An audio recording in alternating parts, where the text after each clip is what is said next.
नमस्कार, मैं हूं आमिल बेग। आप देख रहे हैं सिटी बुलेटिन न्यूज़।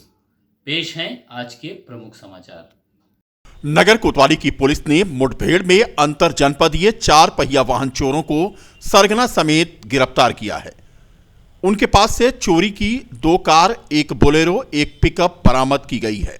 अवैध असलहा और चोरी में प्रयोग होने वाले उपकरण भी पुलिस ने बरामद किया है। सरगना मोहम्मद खालिद जनपद अमेठी का रहने वाला है और 3 अन्य लुटेरे सीतापुर जनपद के रहने वाले हैं। इन सभी के विरुद्ध अयोध्या, अंबेडकर नगर, सीतापुर, बाराबंकी और गोंडा में आपराधिक मुकदमे दर्ज हैं। पुलिस की यह कार्रवाई मुखबिर की सूचना पर की गई है। सूचना मिलने पर पुलिस ने घेराबंदी की और भागते समय अपराधियों ने पुलिस टीम पर फायर किया था। पुलिस टीम ने घेराबंदी करके चारों अपराधियों को गिरफ्तार करने में सफलता हासिल की है। एसपी सिटी मधुबन सिंह ने आज पूरे मामले का खुलासा करते हुए कहा कि कोतवाली नगर की पुलिस और सर्विलांस की टीम ने कोतवाली नगर के गुरु नानक स्कूल के पास उन्हें रोकने का प्रयास किया, जिस पर चारों अभियुक्तों ने पुलिस पर फायर करते हुए भागने की कोशिश की। इसी मुठभेड़ में सभी को गिरफ्तार किया गया है और चोरी के वाहन के साथ साथ अवैध असलहा भी बरामद किया गया है।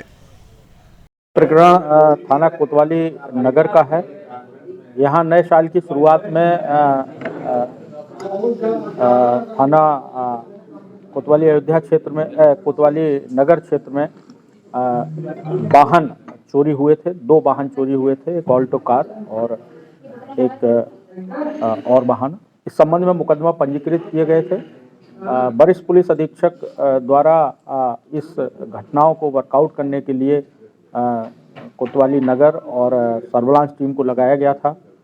सीसीटीवी फुटेज, सर्विलांस और जो मुखबिर की सूचना थी उसके आधार पर ये गाड़ियां ट्रेस की गई, अभियुक्त को ट्रेस किया गया और जो है आज कोतवाली नगर के रायबरेली रोड क्षेत्र पे गुरु नानक स्कूल के पास सुबेरे एक पुलिस मुठभेड़ हुई, जिसमें 4 अभियुक्त गिरफ्तार किए गए और 4 वाहन बरामद हुए, जिनमें दोनों वाहन कोतवाली नगर के और इसके अलावा 2 अन्य जनपद अम्बेडकर नगर और सीतापुर से चोरी किए गए वाहन। रामपथ पर दीवार तोड़ते समय आज दीवार ढह जाने से मजदूर की दबकर मौत हो जाने के बाद परिजनों ने मुआवजे की मांग की है। मृतक बेटे ने आज कहा कि उसका पिता मजदूरी करता था और परिवार का पालन पोषण करता था।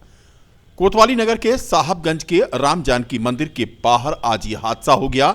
मंदिर की दीवार तोड़ रहा था मजदूर और इसी बीच दीवार ढह गई, जिसके नीचे दबकर उसकी मौत हो गई। बता दें कि रामपथ के चौड़ीकरण को लेकर दुकानों और मकानों का ध्वस्तीकरण इन दिनों चल रहा है। राम जानकी मंदिर पे काम कर रहे थे, वहाँ काम करते हुए हमारे ख्याल से गिर गए हैं। फिर हॉस्पिटल लेके गया, लोग लेके गए हैं, वहाँ पे पता चला कि ऐसा मृत्यु घोषित कर दिए। हम लोग को मिस्त्री ने कंफर्म बात बताया कि हाँ आपके पिताजी को चोट लग गई है, तो हम लोग हॉस्पिटल गए, देखे वहाँ पे पिताजी मतलब ठीक नहीं थे।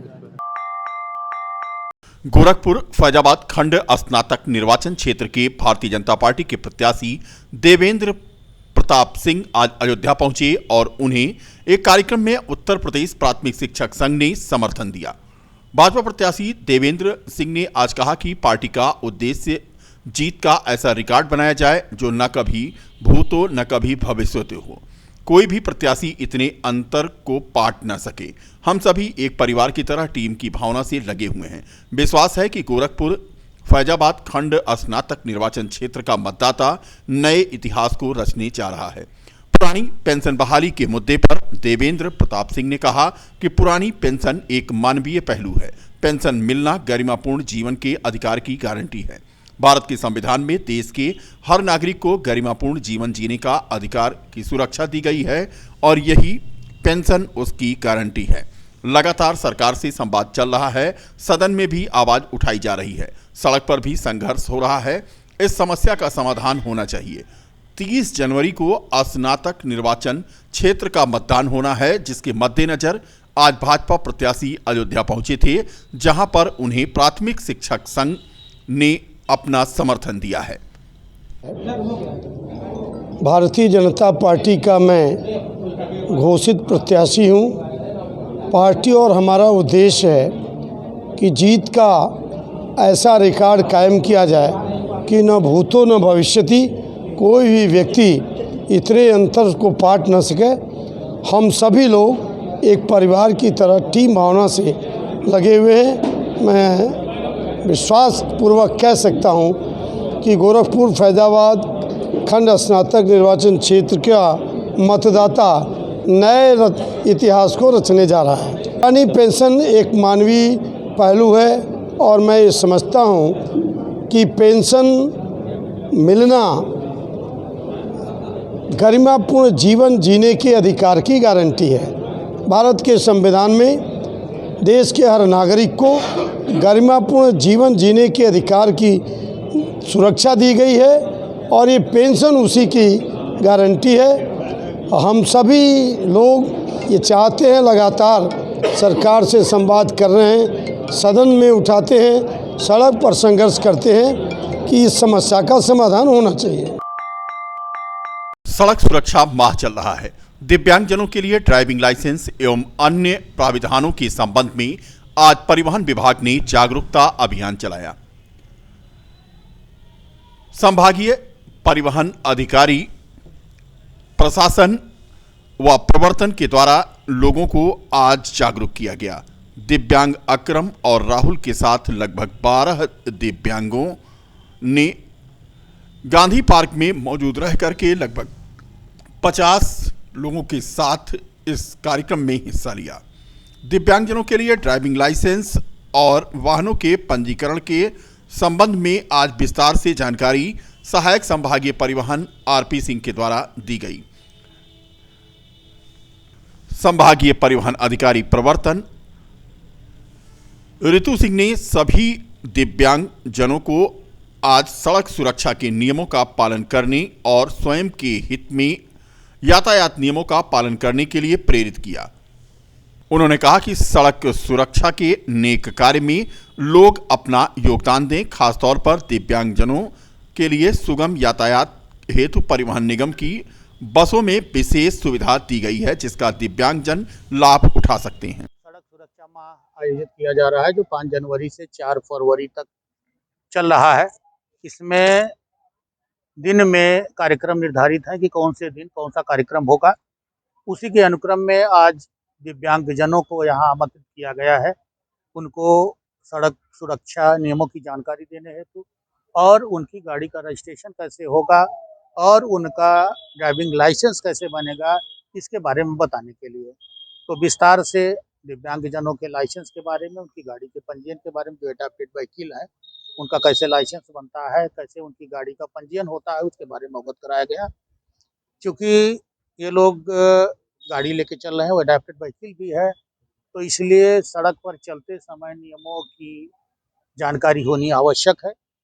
और हेलमेट, क्योंकि ये 2 पहिया वाहन चालक हैं, इसलिए हेलमेट भी जरूरी है।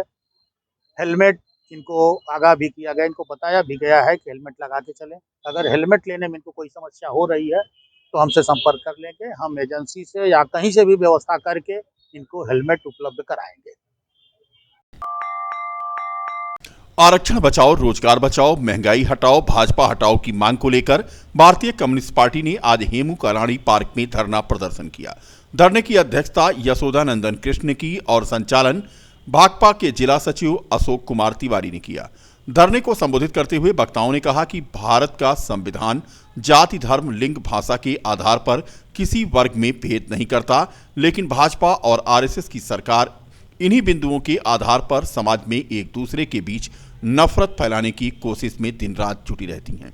भाकपा के जिला सचिव अशोक तिवारी ने बताया कि भाजपा सरकारों द्वारा सार्वजनिक उपक्रमों को या तो बंद किया जा रहा है या बेचा जा रहा है, किंतु उन्हें भरा नहीं जा रहा है। आज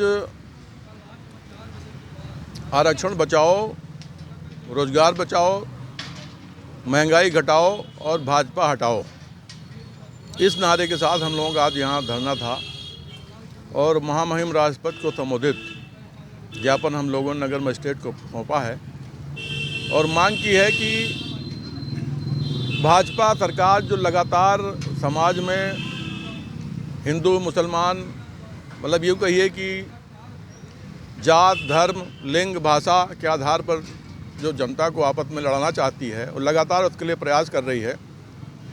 तो भारतीय कम्युनिस्ट पार्टी की ये सोच है कि जब तक भाजपा सरकार को हटाया नहीं जाएगा तब तक ये सब चीज़ें रुक नहीं पाएंगी। सिविल लाइन स्थित गांधी पार्क में बजरंग दल अयोध्या अवध पांथ के कार्यकर्ताओं ने अपनी मांगों को लेकर धरना प्रदर्शन किया। बजरंग दल अयोध्या के जिला संयोजक लालजी शर्मा के नेतृत्व में कार्यकर्ताओं ने प्रदर्शन किया और राष्ट्रपति को संबोधित एक ज्ञापन भी सौंपा। लालजी शर्मा ने बताया कि आज हिंदू संगठनों एवं उनके कार्यकर्ताओं और हिंदू नेताओं पर हमले कर उनकी हत्या करने की कई घटनाएं सामने आ रही हैं। अभी हाल ही में 8 जनवरी को असम के करीमगंज में लोवीरपुरा में बजरंग दल के एक 16 वर्षीय कार्यकर्ता की जिहादियों द्वारा चाकू गोदकर निर्मम हत्या कर दी गई।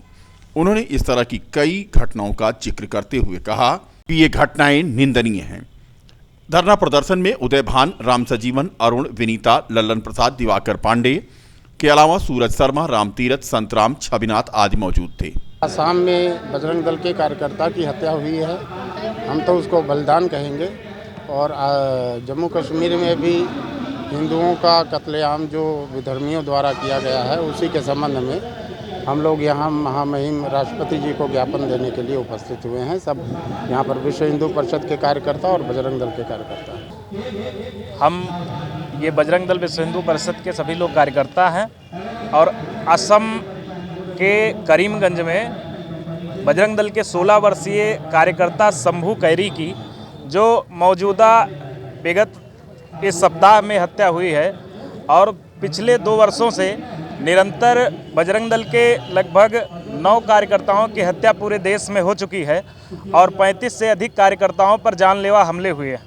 और इसी तरीके से तमाम विधर्मियों के द्वारा तमाम बजरंग दल विश्व हिंदू परिषद के कार्यकर्ताओं की हत्या करने की सुपारी या उनको चेतावनी दी गई है, जिसके परिप्रेक्ष्य में हम राष्ट्रपति महोदया को एक ज्ञापन देने के लिए यहाँ पर एकत्र हुए हैं। जी, लालजी शर्मा, जिला संयोजक बजरंग दल।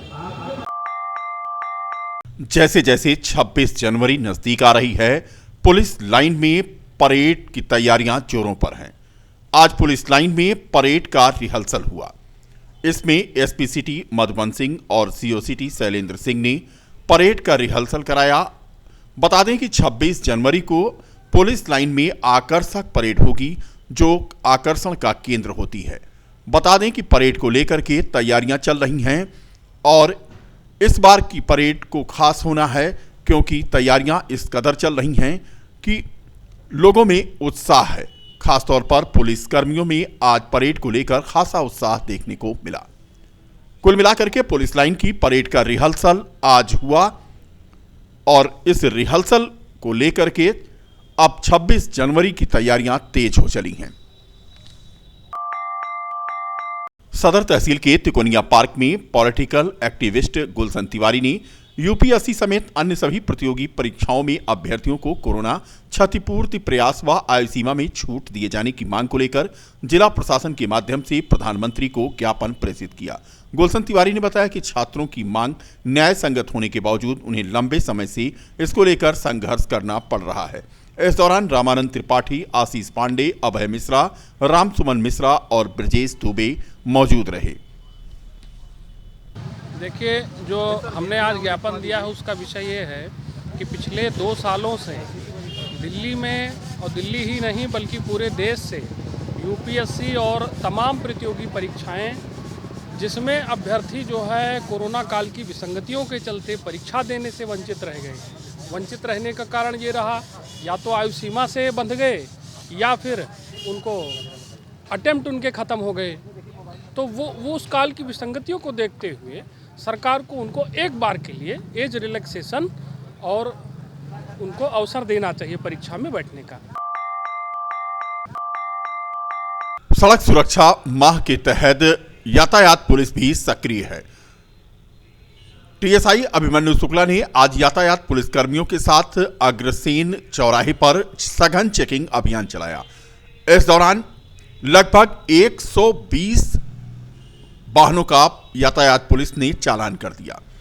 बता दें कि बगैर हेलमेट के चल रहे या फिर मोटरसाइकिलों में जोर की आवाज़ वाले साइलेंसर का प्रयोग कर रहे तथा यातायात नियमों का उल्लंघन कर रहे वाहन चालकों के खिलाफ आज यातायात पुलिस ने कार्रवाई करते हुए लगभग 120 वाहनों का चालान कर दिया।